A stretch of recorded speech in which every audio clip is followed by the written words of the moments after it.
Buenas tardes, compañeros. Nuestro grupo se encuentra conformado por Sol Ángel Jiménez, Evelyn Pacheco, Jesús Meriño, Wendy Martínez y quienes hablan Jimel Garejo. Y continuamos con el diseño de experimentos. Bueno, repeticiones en diseño experimental. Las repeticiones es correr más de una vez un tratamiento o combinación de factores.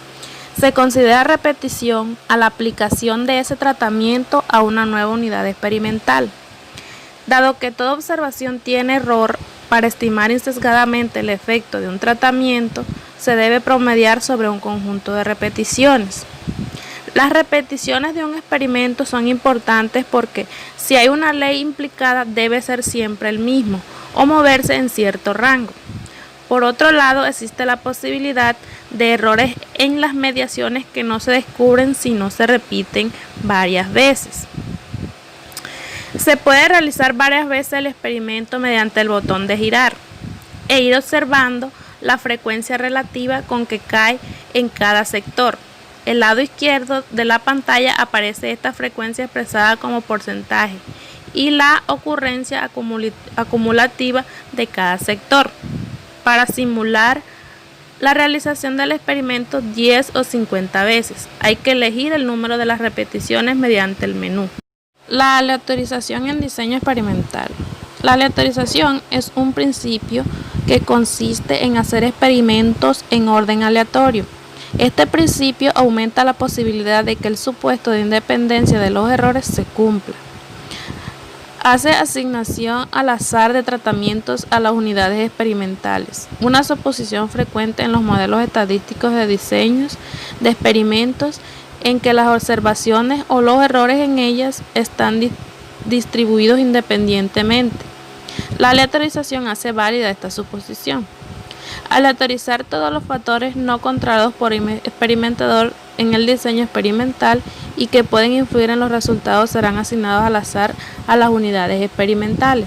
Diseño experimental aleatorizado. Como podemos ver, es un ejemplo de características básicas de un ensayo clínico controlado aleatorizado. El experimentador asigna las unidades experimentales a los tratamientos al azar. La única restricción es el número de observaciones que se toman en cada tratamiento. Entonces los valores de N1, N2 y N determinan por completo las propiedades estadísticas del diseño. Ventajas de la aleatorización. Tenemos que transforma la variabilidad sistemática no planificada o ruido aleatorio. Dicho de otra forma, aleatorizar previene contra la introducción de sesgos en el experimento.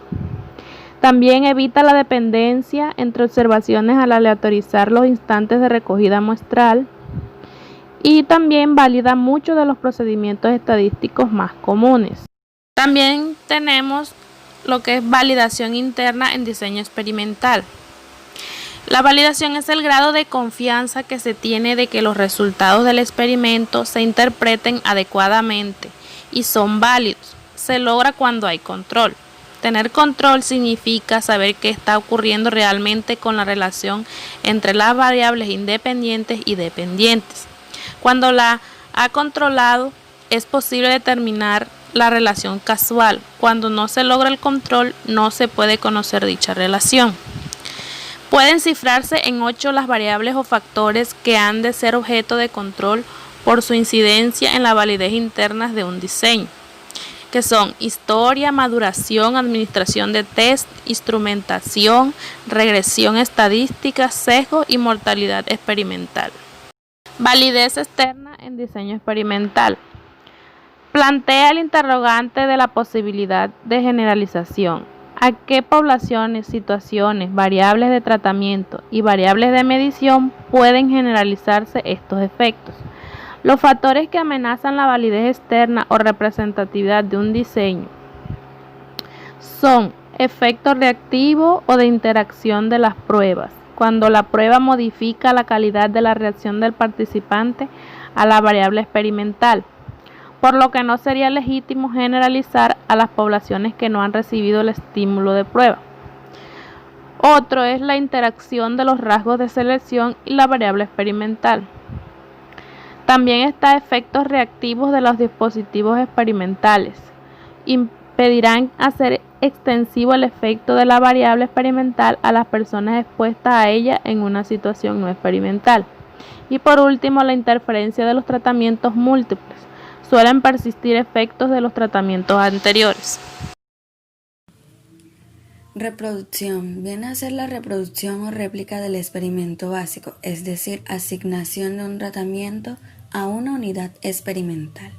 Las principales razones por las cuales es deseable la repetición son: primero, porque proporciona una estimación del error experimental, siendo tal estimación confiable a medida que aumenta el número de repeticiones. Y segundo, porque permite estimaciones más precisas del tratamiento en estudio. Aleatoriedad. Consiste en que es el orden en que se ejecutan las condiciones experimentales en el experimento. Bajo la aleatoriedad, todos los tratamientos tienen la misma oportunidad de ser seleccionados. Es usada con el propósito de cancelar efectos de variables que no se están controlando, es decir, como efectos del ambiente en el que se realiza el experimento, humedad. La aleatoriedad cancela el efecto de factores que quizás no conocemos que están allí, incluso cuando estos pueden estar cambiando sus niveles a medida que corremos el experimento. Cuando se conoce la fuente de variabilidad y se puede controlar, se usa una técnica llamada bloqueo, que les voy a hablar en la siguiente diapositiva. Este es un ejemplo. Como podemos observar en la figura, nos muestra dos bolsas que representan el factor de aleatoriedad, el cual tiene dentro de cada una 4 papeles que están etiquetados con los niveles para cada factor. Esta sería una forma de hacer un procedimiento aleatorio. Bloqueo. Bloqueo es una técnica utilizada con el fin de aumentar la precisión del experimento. Se usa cuando se conoce la fuente de variabilidad y se puede controlar. Al controlarla, se reduce la variabilidad introducida por esta fuente y se evita que ésta influya en la respuesta cuando no se está interesado en el efecto de la misma.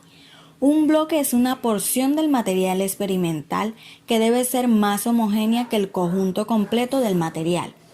Existen varias razones para bloquear en un diseño experimental.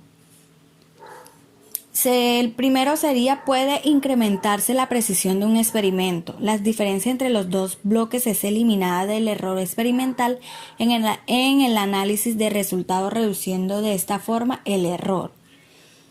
Y segundo, los tratamientos son comparados bajo casi idénticas condiciones, ya que las comparaciones son hechas dentro de bloques de unidades uniformes. Continuando con los conceptos básicos, antes de entrar de lleno con el error experimental, cabe mencionar que las mediciones realizadas en la ciencia y la ingeniería tienen por objeto establecer el valor numérico de determinada magnitud.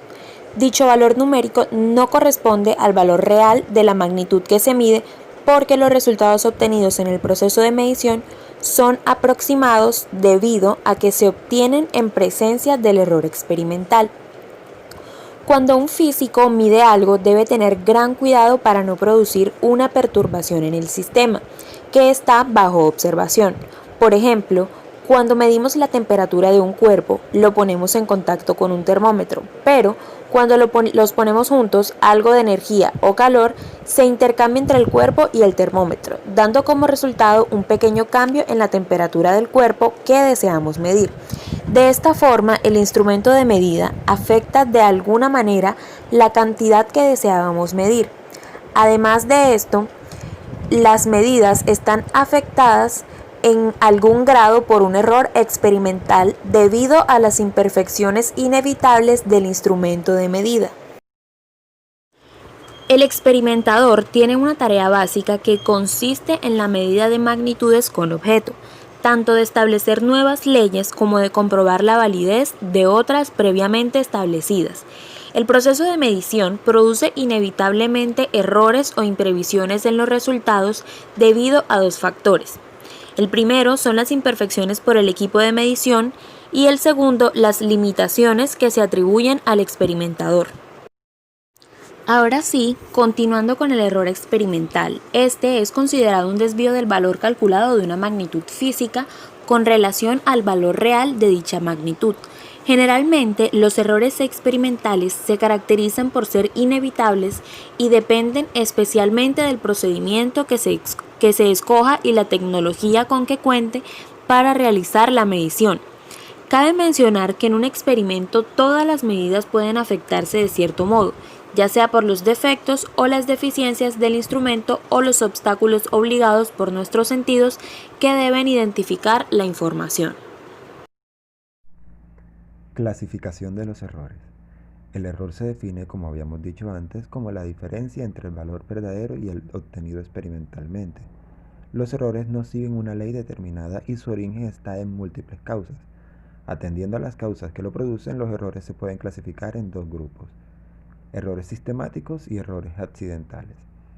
Se denomina error sistemático aquel que es constante a lo largo de todo el proceso de medida y por tanto afecta a todas las medidas de un modo definido y es el mismo para todas ellas.